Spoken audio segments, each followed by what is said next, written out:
we are not going to get very far because the day class only met for an hour. I had a meeting, a mandatory meeting I had to go to. Mandatory meeting. Yay, mandatory meeting. So much fun. We get out early though, right? Yeah, because of my mandatory meeting. You get out early. Well, you do too, right? Right, I do. That's right, I do. Yeah. What chapter is that? We're on page 442.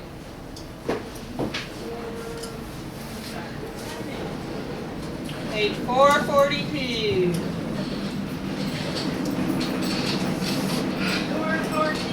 442. So this would be the ever popular neoplasm chapter, and that actually codes out to chapter 2 in ICD-10, and we're talking about categories C00 through D49. It does tell you that there are certain benign neoplasms that actually classify out to their body system. I think the example they gave you was prostatic adenoma. It actually codes out to that body system. It tells you that the first axis for classifying neoplasms is behavior, which would be malignant, benign, in situ, all of that. And the second axis is anatomical site. And that truly is how it's broken down. Like if you look in the chapter, you're going to have your malignants all together and then by site, and you're going to have your benigns all together and by site. But remember, when we look at the neoplasm table, the first thing you actually look at is the site. Remember, the site runs down the left-hand side and then across are all the behaviors. So you actually find the site and then go to behavior. But the actual chapter is set up the other way. So we're going to look at the different categories. So this ought to all sound familiar to you because it's the same as mine. But the malignant neoplasms go from category C00 to C96. And this, if they're malignant, of course, it means they have or do spread. Okay? And remember, it could be to adjacent tissues, which most often they refer to as invasive. And or it could be metastatic, where it spreads to distant sites. So like going from the lung to the brain or whatever. Okay? Both of those can be referred to, though, as metastatic. Okay.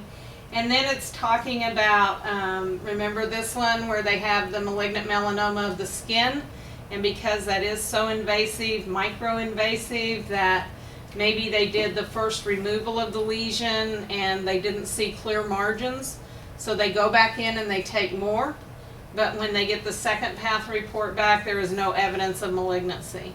And they're just telling you that you can still code the diagnosis malignancy, melanoma of the skin, even though that second path report shows no evidence, because they just had to go back in and make sure they had it all. Okay. So they do tell you, if possible, to put a copy of that operative report from the first removal in with the second removal, so they'll know that you weren't totally crazy. All right, then we have the neuroendocrine tumors, which those also code out to as malignant. Sorry, I'm going to sneeze.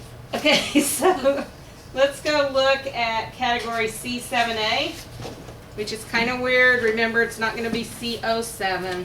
You got to go to C7.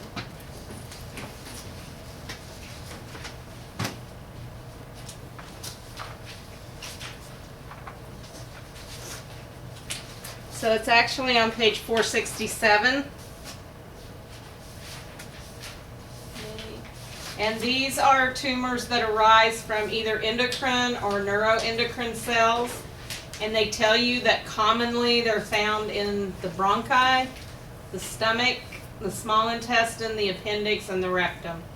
And I think the main reason they break these out is because they want to introduce that terminology to you about foregut, midgut, and hindgut. Remember that from before?